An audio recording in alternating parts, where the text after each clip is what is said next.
Okay, तो IBPS RRB के exams start होने में 8 वीक से भी कम का टाइम रह गया है। और यहाँ पे आज 3 बजे के आसपास आईबीपीएस ने एक न्यू इन्फॉर्मेशन आप सबके लिए भेजी है। आपको अपने रजिस्टर्ड ईमेल आईडी पे वो मिल गई होगी अभी के लिए। अगर नहीं मिली है तो कोई बात नहीं, देखेंगे इसको और सबसे इंपॉर्टेंट 2 पॉइंट्स क्या हैं उसके बारे में भी पढ़ेंगे, ठीक है। तो होपफुली आप सबकी तैयारी अच्छी चल रही हो। चलते हैं नोटिस पे। तो ये IBPRRB करके ये मेंशन्ड है, ठीक है। तो इसको आपको ओपन कर लेना है।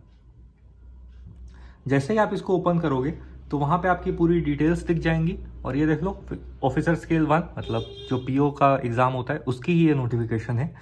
इसमें साफ लिखा हुआ है कि आरआरबी पीओ के जो आपके एग्ज़ाम्स होने वाले हैं ऑफिसर स्केल 1 ग्रेड के, उससे रिलेटेड आईबीपीएस की वेबसाइट पे एक न्यू नोटिफिकेशन जो है, new information hand out release कर दी गई है। अब इन्फॉर्मेशन हैंड आउट किसको बोलते हैं, तो भाई उसमें आपने देखा होगा जब आप एडमिट कार्ड डाउनलोड करते हो तो उसके पीछे 2-3 पेजेस वगैरह चिपके हुए रहते हैं, मतलब एग्जाम रिलेटेड इन्फॉर्मेशन बेसिकली, ठीक है। एग्जाम में आपको क्या ध्यान रखना है क्या नहीं ध्यान रखना है वो चीज़ें उसमें लिखी हुई रहती हैं। जैसा कि आप सबको पता होगा कि इस बार एक न्यू चीज़ उन्होंने लाई है जो कि है सेक्शनल टाइमिंग। वो अगर आपने पहले से ही आप एग्ज़ाम अटेम्प्ट कर रहे थे तो आपको मालूम होगा। अगर आपने पहली बार बैक एग्ज़ाम्स अटेम्प्ट करना शुरू किया है तो आपको ये मालूम नहीं होगा कि सेक्शनल टाइमिंग पहले भी किसी किसी में था, लेकिन इस बार से खैर अब आरआरबी में भी आ गया है। तो देखो, ये पूरा न्यू पढ़ने के अलावा आपको ये 3 पॉइंट्स जो हैं वो ध्यान में रखनी है। पहला कि आप किसी भी क्वेश्चन को कभी भी अटेम्प्ट कर सकते हो within the given duration in each test. ये इंपॉर्टेंट हो जाता है क्योंकि इसका मतलब है कि जैसे पहले अगर आपका क्वांट रीजनिंग 2 तरह के इसमें पेपर होते हैं, जो आपका पेपर खुला हुआ होगा टेस्ट सिर्फ उसी में आप किसी भी टाइम पे सेलेक्ट कर सकते हो। पहले क्या होता था, आप दोनों में स्विच कर सकते थे, ठीक है। अगर आपको अभी क्वांट करने का मूड हो रहा है तो आप जाके क्वांट कर सकते थे, अगर आपको वापस से कुछ रीजनिंग करने का मूड हो रहा है तो आप कर सकते थे। अब given duration in each test यानी वो टेस्ट बेस्ड टाइमिंग जो है वो रिस्ट्रिक्टेड हो गई है। After clicking save and next button on last question for a test you will automatically be taken to the first question of the same test. इसका मतलब है कि अगर आपने लास्ट क्वेश्चन पे आप पहुंच गए हो, ठीक है, आप 40th नंबर, 40 क्वेश्चन होते हैं एक सेट में, अगर आप 40 नंबर क्वेश्चन पे नेक्स्ट करोगे तो भी आप पहले नंबर क्वेश्चन पे ही चले जाओगे सेम एग्जाम के। यानी अगर आप क्वांट कर रहे हो और 40 नंबर से आप नेक्स्ट करते हो तो आप फर्स्ट क्वेश्चन ऑफ क्वांट पे चले जाओगे। अगर आप रीजनिंग कर रहे हो और आप 40 नंबर रीजनिंग पे हो तो आप फर्स्ट नंबर रीजनिंग पे ही चले जाओगे, ठीक है। ये फिर पहले वाले को ही अलग तरह से लिख दिया गया है कि भाई आप कभी भी क्वेश्चन जो है वो पर्टिकुलर टेस्ट के, मतलब या क्वांट या रीजनिंग में, अपने कन्वीनियंस के हिसाब से जा सकते हो। Time stipulated for each test, मतलब जितना टाइम दिया गया है उसी में आप करोगे। वो मैंने आपको समझा दिया। आप नोटिस भी देख लेते हैं ताकि आपको ये यकीन हो जाए। ये मैंने जानबूझ के आपको इस पे ले आया हूँ ताकि ज़्यादा क्लियर हो सके आपके लिए भी, ठीक है। आपको कहाँ से देखना है, आप कुछ नहीं, आप वेबसाइट ओपन कर लोगे। वेबसाइट आप जैसे ही ओपन कर लोगे वैसे ही रिसेंट अपडेट्स का सेक्शन आता है। अगर यहाँ पे नहीं मिलता है तो आप यहाँ से अपना एग्जाम सेलेक्ट करके वहाँ भी देख सकते हो। लेकिन खैर यहाँ पे जैसे अभी हमें नहीं दिख रहा है, हमें 27 जुलाई आज के डेट में सिर्फ ये दिख रहा है कि हैवी लोड की वजह से आपको जल्दी भर के फीस जमा कर देनी चाहिए। लेकिन जब आप आरआरबी सेलेक्ट कर लेते हो यहाँ से तो आपको फिर 13 सेलेक्ट करना है क्योंकि ये न्यू वाला है 13, और उसके बाद आपको यहाँ पे ये दिख जाएगा इन्फॉर्मेशन हैंड आउट। न्यू वाला ये इंग्लिश में है, अगर आप हिंदी के स्टूडेंट हो तो आप हिंदी वाला भी पढ़ सकते हो। इसमें सबसे इंपॉर्टेंट जो चीज़ है लोड हो रहा है उसको बोल्ड में कर दिया गया है, कलर्ड में कर दिया गया है ताकि आप आराम से कर पाओ। यहाँ से आप आराम से नेक्स्ट कर सकते हो। ये देखो, इसको ग्रीन में कर दिया गया है क्योंकि यहाँ पे सेक्शनल टाइमिंग जो है वो डिफाइंड कर दी गई है। Name of the test reasoning होगा। मीडियम एग्जामिनेशन स्टार मार्क का मतलब होता है कि आपने जो चूज किया हो फॉर्म भरते टाइम आपको उस टाइप का पेपर जो है वो मिल जाएगा, टेंशन लेने की बात नहीं है, ठीक है। यहाँ पे अलग अलग लैंग्वेजेस भी स्टार मार्क से रिलेटेड ये पूरी टेबल है। खैर 40 क्वेश्चन होंगे रीजनिंग में, 40 मार्क्स के, और आपको 25 मिनट मिलेंगे, ठीक है। सेपरेटली टाइम्ड, ब्रैकेट में भी लिखा हुआ है, यानी अलग अलग।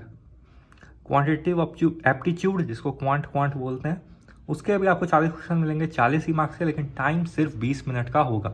तो जिसका मैथ्स अच्छा है, स्पीड बेहतर है, उसका तो सिलेक्शन बहुत मस्त होगा। ठीक है, टोटल वही रहेगा, कुछ भी डिफरेंस नहीं। 80 मार्क्स, 80 क्वेश्चंस, 45 मिनट। ये लैंग्वेज की टेबल है, अगर आपको लैंग्वेज कंफर्म करना है तो यहाँ पे आप स्लो करके पॉज करके देख सकते हो। ठीक है,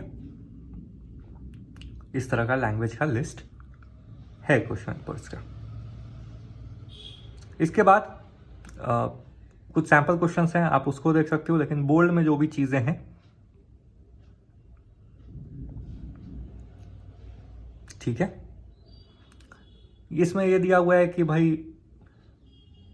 क्वालिफिकेशन जो है वो बोथ टेस्ट की आपको करनी होगी मिनिमम कट ऑफ मार्क्स से। लेकिन होपफुली अगर आप पहली बार नहीं दे रहे हो तो ये सब तो आपको पता ही होगा।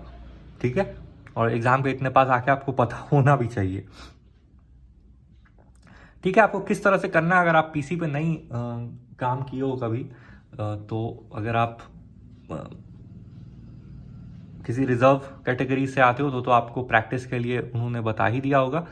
अगर आप नहीं आते हो, अनरिजर्व में हो, तो कोई बात नहीं, आपको अपना माउस ले जाना है और जो भी आपको सही ऑप्शन लगता है, एक ही ऑप्शन सही होगा तो उसको आपको क्लिक कर देना है। ठीक है, अगर आपका वो सही होगा तो आपको 4 के 4 मार्क्स मिल जाएंगे। अगर वो गलत आंसर आप मार्क करोगे तो आपके 1/4 यानी 0.25 मार्क्स जो है वो नेगेटिव कटेंगे। ठीक है, क्लियर हो गया। और ये जो सैंपल क्वेश्चन है इसके बारे में भी एक लाइन लिखी हुई है कि ये परमानेंट नहीं है, मतलब ये सिर्फ आपको एक एग्जाम्पल देने के लिए है, इसलिए इसका नाम सैंपल क्वेश्चन है कि भाई क्वेश्चन कुछ इस तरह के होंगे। ठीक है, 5 क्वेश्चन आपको रीजनिंग के मिल जाते हैं। अगर आपको देखना है तो मैं यहाँ स्लो कर देता हूँ, आप यहाँ से आराम से देख सकते हो कि ये 5 क्वेश्चन क्या है, और देखो क्या 5 मिनट में बनता है क्या। ठीक है, उससे ज़्यादा तो इसके लिए टाइम नहीं दिया जा सकता। उसके बाद क्वांट में भी देख लो भाई, दिखाई देता हूँ, उसमें भी ये क्वेश्चन है।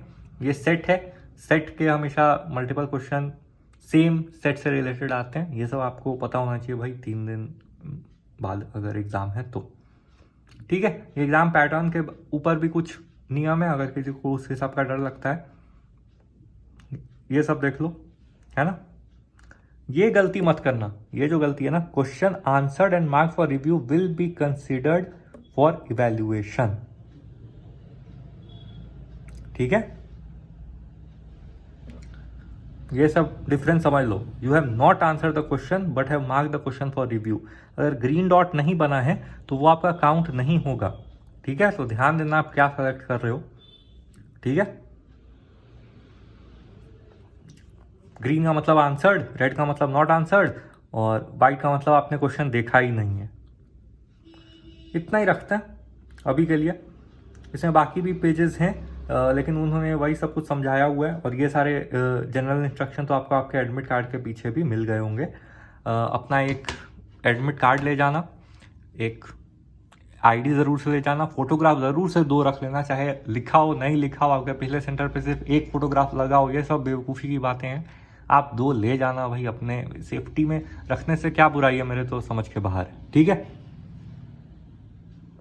पेन पेपर चाहे कुछ भी मिलता हो नहीं मिलता हो, आप अपनी तरफ से पूरे सेट होके जाओ। हाँ, किसी किसी सेंटर पे ध्यान देना कि बैग रखना फ्री होता है, और किसी किसी सेंटर पे बैग रखना पेड है, तो कम से कम कुछ चेंज 20 रुपए तो भी लेके जाना मिनिमम। ठीक है, चलो इतना ही रखते हैं, नेक्स्ट अपडेट के साथ फिर मिलेंगे।